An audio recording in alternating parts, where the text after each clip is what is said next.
यह एक कहानी है जे महाराज की, जिन्हें भगवान श्री कृष्ण का अवतार माना जाता था, लेकिन वे भगवान के नाम पर लोगों को धोखा देते थे और उनका इस्तेमाल किया करते थे। फिल्म की शुरुआत में हम गुजरात के सुंदर गांव वाड़ा को देखते हैं, जहां मूलजी जीवराज के घर एक पुत्र का जन्म होता है। इस बेटे का चेहरा बिल्कुल उसके दादाजी जैसा था, इसलिए उसका नाम भी उन्हीं के नाम पर रखा गया, कृष्णदास। कृष्णदास को अपने नाम के पीछे दास लगाने से बचपन से ही आपत्ति थी, जिसे वह समय आने पर जताता भी है। जैसे जैसे कृष्ण बड़ा होता है, उसके मन में कई सवाल उठते हैं। एक दिन जब वह अपने माता पिता के साथ बैठा पूजा कर रहा था, तो उसने देखा कि पंडित जी अग्नि में अनाज डाल रहे हैं। वह पंडित जी से पूछता है, पंडित जी, यह अनाज अग्नि में क्यों डाला जा रहा है? पंडित जी जवाब देते हैं, बेटा, अग्नि में डाला गया अनाज सीधे भगवान तक पहुंचता है। कृष्ण फिर पूछता है, क्या अग्नि को भगवान का पता मालूम है? ये सुनकर सभी हैरान रह जाते हैं। कृष्ण की मां का 10 साल की उम्र में निधन हो जाता है और उसके पिता दूसरी शादी कर लेते हैं। अच्छी शिक्षा के लिए कृष्ण के मामा उसे मुंबई ले जाते हैं। उस समय अंग्रेजों का शासन था, लेकिन लोग जे महाराज की पूजा करते थे, जिन्हें भगवान श्री कृष्ण का अवतार माना जाता था। कृष्ण के मामा का घर हवेली के पास था और यहीं कृष्ण का बचपन बीता। धीरे धीरे कृष्ण बड़ा होता है और मुंबई का हिस्सा बन जाता है। उसकी सोच क्रांतिकारी थी, जो दादा भाई नौरोजी जैसे लोगों से प्रभावित थी। एक दिन होली के त्योहार के समय कृष्ण अपनी मंगेतर किशोरी से मिलने जाता है, लेकिन किशोरी उसे रंग लगाने से मना कर देती है और कहती है कि वह पहले जे महाराज को रंग लगाएगी। किशोरी जे महाराज की चरण सेवा के लिए चुनी जाती है, जो उस समय एक बड़ी बात मानी जाती थी। जब कृष्ण को पता चलता है कि चरण सेवा के नाम पर किशोरी का शोषण हो रहा है, तो वह गुस्से में हवेली पहुंचता है और सच्चाई जानने के बाद किशोरी से सगाई तोड़ देता है। किशोरी भी बाद में समझती है कि जे महाराज ने उसके साथ छल किया है और वह अपनी छोटी बहन को भी इसी स्थिति से बचाने का प्रयास करती है। ये दोनों हमेशा कृष्णदास के लेख पढ़ा करते थे और उनसे प्रभावित होते थे। जब कृष्ण ने उन्हें सारी बातें बताईं, तो वे दोनों एक दूसरे का मुंह देखकर हंसने लगे। अगले दृश्य में हम जे को उसकी पत्नी के साथ देखते हैं, जो कृष्णदास के बारे में चर्चा कर रहे होते हैं। तभी उनका सेवक आता है और जे को बताता है कि श्याम जी और उनकी बहन लीलावती आपसे मिलने आए हैं। लीलावती भी उन हजारों महिलाओं में से एक थी, जिनके साथ जे ने चरण सेवा की थी। श्याम जी जे के सामने हाथ जोड़कर रोने लगते हैं और कहते हैं कि वह उनकी बहन की इज्जत बचा ले, क्योंकि लीलावती गर्भवती है। जे श्याम जी को एक डॉक्टर के बारे में बताता है और कहता है कि वहां जाकर बच्चा गिरवा दो। ये सुनकर श्याम जी को जे पर बहुत गुस्सा आता है और वह जे को मारने ही वाला था, लेकिन तभी जे के सेवक उसे पकड़ लेते हैं। तभी लीलावती जे के चरणों में गिरकर कहती है, ये स्वयं भगवान का बच्चा है, मैं इसे कैसे गिरा दूं? इसके बाद जे लीलावती को प्रसाद बताकर एक लड्डू खाने के लिए देता है और फिर उन दोनों को हवेली से बाहर कर दिया जाता है। उस लड्डू को खाने के बाद लीलावती को अजीब सी उल्टियां होने लगती हैं। ये देखकर श्याम जी जोर जोर से मदद के लिए चिल्लाने लगते हैं। इस समय कृष्ण वहां से गुजर रहा था। वह लीलावती की हालत देखकर दौड़कर एक गाड़ी लेकर आता है ताकि उसे वैद्य के पास ले जाया जा सके। लेकिन जब वह वापस आता है, तो वह देखता है कि श्याम जी और लीलावती दोनों वहां नहीं हैं। तभी कृष्ण हवेली का दरवाजा बंद होते देखता है और जोर जोर से दरवाजा खटखटाने लगता है, लेकिन कोई दरवाजा नहीं खोलता। फिर कृष्ण भागता हुआ हवेली के दूसरे महाराज लावण जी के पास जाता है, जो सामने के मुख्य द्वार पर खड़े थे। कृष्ण लावण जी महाराज से हवेली के बाहर बैठे दो लोगों के बारे में पूछता है। ये सुनकर लावण जी जवाब देते हैं, ना जाने ऐसे कितने ही लोगों को ये हवेली निकल चुकी है। ये सुनकर कृष्णदास उनसे सवाल करने लगता है कि वे और हवेली के अन्य महाराज जे के खिलाफ आवाज क्यों नहीं उठाते। लेकिन लावण जी महाराज सिर झुका लेते हैं, क्योंकि हवेली की सारी संपत्ति जे की प्रतिभा से आई है, इसलिए वे जे के खिलाफ नहीं जा सकते थे। फिर लावण जी महाराज की बातें सुनकर कृष्णदास उदास हो जाता है और वहां से चला जाता है। अगली सुबह कृष्ण नारू जी भाई के पास जाता है और उन्हें सारी बातें बताता है। वह उनसे कहता है कि हवेली में जो कुछ भी हो रहा है, वह सबके सामने लाना जरूरी है। लेकिन नारू जी भाई उसे समझाते हैं कि जब हवेली के अंदर रहकर लावण जी महाराज कुछ नहीं कर पाए, तो हम क्या कर सकते हैं। नारू जी भाई कृष्ण को एक पिता की तरह समझाते हैं कि अगर तुम सच में बदलाव लाना चाहते हो, तो शुरुआत खुद से करनी होगी, यानी कि तुम्हें किशोरी को माफ कर देना चाहिए और उसे सुधारने का एक मौका देना चाहिए। फिर कृष्ण को नारू जी भाई की बात बिल्कुल सही लगती है और वह ये तय करता है कि वह आज ही किशोरी को माफ कर देगा और खुद भी उससे माफी मांग लेगा। कृष्ण और नारू जी भाई आपस में बात कर ही रहे थे, तभी वहां दौड़ता हुआ एक आदमी आता है और कृष्ण से बाहर चलने के लिए कहता है। जब कृष्ण बाहर जाकर देखता है तो किशोरी की लाश पड़ी होती है, क्योंकि किशोरी ने पश्चाताप की आग में कुएं में कूदकर अपनी जान दे दी थी। किशोरी की मौत के बाद कृष्ण को बहुत बड़ा सदमा लगता है। वह एक किनारे बैठा किशोरी को याद कर रहा होता है। तभी किशोरी की बहन देवी कृष्ण के पास आती है और उसे किशोरी का आखिरी खत देती है। उस खत में किशोरी अपनी भूल के लिए माफ़ी मांगती है और साथ ही यह भी लिखती है, तुझे जे के खिलाफ लड़ना चाहिए ताकि जो कुछ मेरे साथ हुआ वह किसी और स्त्री के साथ ना हो। खत पढ़ने के बाद कृष्ण सीधे जे के पास जाता है और उसे चेतावनी देता है, अब लड़ाई शुरू हो चुकी है। अब मैं जे का असली चेहरा दुनिया के सामने लाकर रहूंगा। फिर अगले दिन कृष्ण नरोजी भाई को एक पत्र लिखता है और उसे अपने अखबार में छापने को कहता है। लेकिन नरोजी भाई कृष्ण का पत्र छापने से मना कर देते हैं, क्योंकि पत्र में कृष्ण ने सीधे जे पर निशाना साधा था।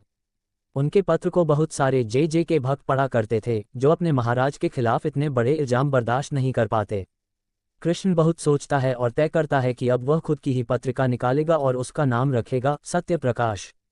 कृष्ण की यह बात सभी को सही लगती है और फिर वे सत्य प्रकाश निकालने में उसकी मदद भी करते हैं। अब रात हो जाती है और सत्य प्रकाश का पहला पत्र छपने के लिए तैयार हो जाता है। कृष्णदास के यहाँ काम करने वाले नानू भाई इस पत्रिका की सारी प्रतियां लेकर गाड़ी में निकलते हैं, लेकिन रास्ते में उन्हें जे के आदमी रोक लेते हैं और सारी पत्रिकाएं जला देते हैं। इधर जे जब उन पत्रिकाओं को देखता है तो उसे क्रोध आ जाता है। फिर वह आदेश जारी करता है कि कल से हवेली के फाटक बंद रहेंगे, ना तो सुबह की आरती होगी और ना ही शाम की। इसके बाद लावण जी महाराज जे को समझाते हैं कि भक्त मंगल दर्शन किए बिना अन्न का एक भी निवाला नहीं खाएंगे। लेकिन जे उनकी बात पर हंसने लगता है, क्योंकि यही तो वह चाहता था कि उसके भक्त खुद कृष्ण को खींचकर वहां पर लाएं और जे के समक्ष माफी मंगवाए। अगली सुबह हवेली के बाहर बोर्ड लग जाता है कि जब तक कृष्णदास जे से माफी नहीं मांगेगा तब तक हवेली के द्वार बंद रहेंगे। सभी भक्त बोर्ड पढ़ने के बाद कृष्ण को चिल्लाकर बुलाने के लिए कहते हैं, लेकिन कृष्ण ने इस मुश्किल से निकलने के लिए एक तरीका सोच रखा था। वह भगवान श्री कृष्ण की एक तस्वीर लेकर आता है और हवेली के बाहर स्थित पेड़ के नीचे रख देता है। उसके बाद वह सभी भक्तों को समझाता है कि वे लोग अपनी भूख का फायदा जे को मत उठाने दें। वह कहता है, क्या कोई भगवान अपने भक्तों को भूखे रख सकता है, जैसा जे द्वारा बंद कर आप लोगों के साथ कर रहा है? अरे, अगर उसे मुझसे परेशानी है तो द्वार सिर्फ मेरे लिए बंद होने चाहिए, आप लोगों के लिए नहीं। और रही बात भगवान की, तो भगवान तो सभी जगह पर हैं, हवेली के अंदर भी और हवेली के बाहर इस तस्वीर में भी। इसलिए आप सभी लोग आज यहीं पर अपनी पूजा करें और अपना भोजन ग्रहण करें। कृष्ण की बातें विराज नाम की एक लड़की को बहुत प्रभावित करती हैं। इसके बाद लावण जी महाराज भी वहां पर आ जाते हैं और उस तस्वीर के सामने मंगल आरती करते हैं। अब कृष्ण ने जे का सारा खेल खराब कर दिया था। अगले दृश्य में हम देखते हैं कि विराज कृष्ण के पास काम की अर्जी देने आती है और कृष्ण उसे काम पर रख लेता है। अब जे फिर से एक नई चाल चलता है। वह कृष्ण के पिता को गुजरात से बुलवा लेता है और उन्हें कहता है कि वे अपने बेटे को समझा लें, नहीं तो कुछ बुरा हो सकता है। फिर कृष्ण के पिता उसके पास जाते हैं और उसे अपनी पत्रिका में छापने के लिए एक पत्र देते हैं। पत्र में लिखा था कि आज से उनका और कृष्ण का कोई नाता नहीं है और ना ही उनकी जायदाद पर कृष्ण का कोई हक है। उन्हें लगता था कि यह सुनकर कृष्ण मान जाएगा, लेकिन कृष्ण नहीं मानता। फिर कृष्ण विराज को वे पत्र छापने के लिए कहता है और उसे सत्य प्रकाश में छपवा देता है। फिर कृष्ण के पिता नाराज होकर वहां से चले जाते हैं। अगले दृश्य में हम देखते हैं कि कृष्ण दास नदी के किनारे पर बैठा है और तभी विराज उसके पास आती है और उसे थोड़ा हंसाने की कोशिश करती है। कृष्ण काफी उदास था, क्योंकि इस लड़ाई में उसने अपने पूरे परिवार को खो दिया था। लेकिन विराज उसे समझाती है और प्रोत्साहित करती है। फिर विराज कृष्ण से अपने प्यार का इजहार करती है, ये कहते हुए कि जब से उसने उसका पहला लेख पढ़ा है तभी से वह उसे प्यार करती है और पूछती है, क्या आप मुझसे शादी करेंगे? लेकिन कृष्ण उसे प्यार से समझाता है कि वह अभी अपने लक्ष्य को प्राप्त करना चाहता है और उसकी खूबसूरती में पूरी ताकत है उसे भटकाने की, इसलिए वह अभी शादी नहीं कर सकता। इस बीच कृष्ण अपने अखबार में जे की काली करतूतों पर एक लेख लिखता है और चुपचाप अपनी समझदारी से लोगों तक पहुंचा देता है। इस लेख की वजह से हवेली में आने वाली भीड़ बहुत कम हो गई और मजबूरन जे को हवेली के द्वार खोलने पड़े, क्योंकि सभी भक्त हवेली के बाहर पूजा करने लगे थे। लेकिन जे हार मानने वाला नहीं था। इस बार वह एक नई चाल चलता है और कृष्ण पर 50,000 का मानहानि का केस कर देता है। जब ये बात कृष्ण को पता चलती है तो वह उदास हो जाता है, क्योंकि उसके पास ना तो गवाह थे और ना ही पैसे। तभी सेठ गोकुलदास अपने साथ कुछ लोगों को लेकर वहां आते हैं, जो जे के खिलाफ गवाही देने के लिए तैयार थे। उन सभी की बहन बेटियों के साथ भी जेजे ने वही किया था जो वह बाकी महिलाओं के साथ करता था। कृष्ण की उम्मीदें एक बार फिर जागती हैं। फिर वह अपने वकील के साथ हवेली में जाता है और एक बार फिर से जेजे को चेतावनी देता है कि उसे केस लड़ने के लिए तैयार होना चाहिए। अगले दिन कृष्ण कोर्ट में जाने की तैयारियां करने लगता है, लेकिन तभी गोकुलदास दौड़ते हुए कृष्ण के पास आते हैं और बताते हैं कि जेजे ने सभी गवाहों को धमकी दे दी है कि अगर उन्होंने गवाही दी तो अच्छा नहीं होगा। गोकुलदास और कृष्ण बात कर ही रहे थे कि तभी वहां विराज आती है और दौड़कर कृष्ण को बाहर चलने के लिए कहती है। जब कृष्ण बाहर जाकर देखता है तो पाता है कि उसकी प्रिंटिंग प्रेस सत्यप्रकाश की इमारत बहुत तेजी से जल रही है। कृष्ण तुरंत समझ जाता है कि यह जेजे का काम है। कृष्ण फिर उदास हो जाता है और कहता है, हम जिनके लिए लड़ रहे हैं वही हमारे साथ नहीं हैं, तो हम किसके लिए लड़ रहे हैं। ये सुनकर विराज उसे समझाने लगती है, हम उन लड़कियों के लिए लड़ रहे हैं जिनके पिता, भाई और पति बिना उनकी मर्जी जाने उन्हें धर्म के नाम पर जेजे के पास उसकी हवस मिटाने भेज देते हैं। तभी वहां एक आदमी आता है और कृष्ण से कहता है कि जेजे की पत्नी आपके घर में आपका इंतजार कर रही है। जब कृष्ण जेजे की पत्नी के पास जाता है तो वह उसे घर का पता बताती है और कहती है कि अगर वह वहां जाएगा तो उसे एक गवाह जरूर मिल जाएगा। कृष्ण तुरंत उस पते पर पहुंचता है। घर के अंदर श्याम जी और उसकी बहन लीलावती होते हैं, जिन्हें देखकर कृष्ण हैरान हो जाता है क्योंकि उस दिन हवेली में उन्हें ही खींच लिया गया था। श्याम जी कृष्ण को सारी बात बताते हैं कि हवेली उन दोनों को निगल नहीं गई थी, बल्कि जेजे की पत्नी ने उन्हें अंदर बुला लिया था। इसके बाद जेजे की पत्नी ने लीलावती को एक टक वाला पानी पिलाकर उसकी उल्टियां बंद की।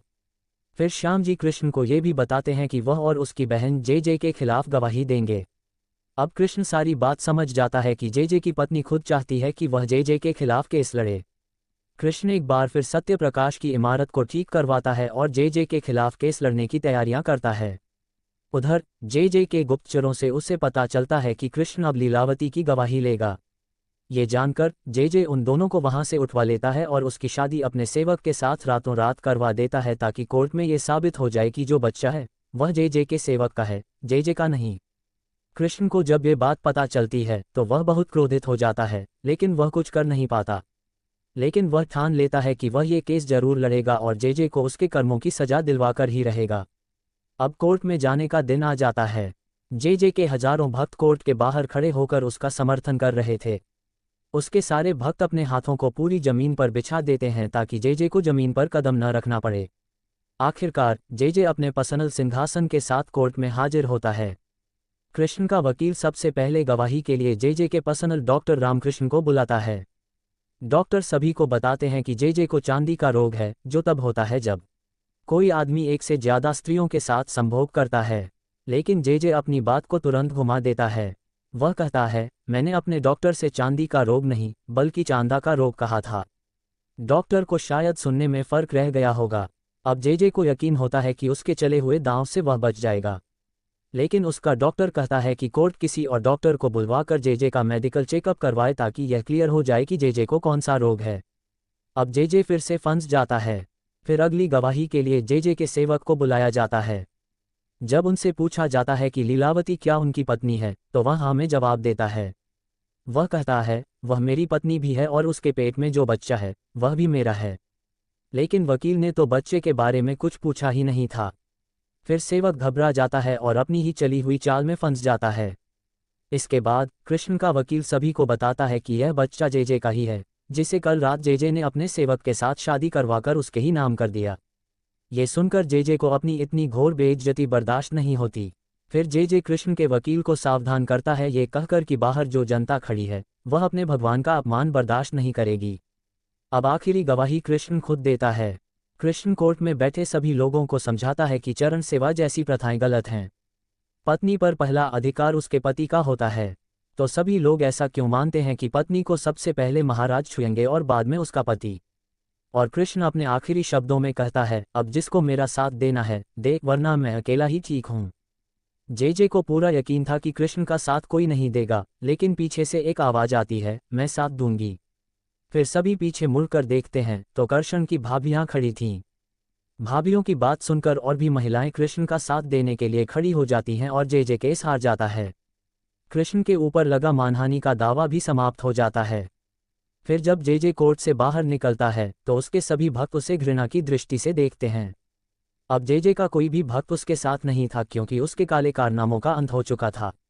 कृष्ण किशोरी के खत में लिखा वादा पूरा करता है और इसी के साथ यह फिल्म खत्म होती है। अगर आपको ये रिव्यू पसंद आया हो तो वीडियो को लाइक करना ना भूलें और कमेंट करके बताएं कि आपको मूवी का रिव्यू कैसी लगा। और हाँ, ऐसे ही इंटरेस्टिंग मूवी रिव्यूज़ के लिए मूवीज़ अड्डा को सब्सक्राइब ज़रूर करें। मिलते हैं अगले मूवी में। धन्यवाद।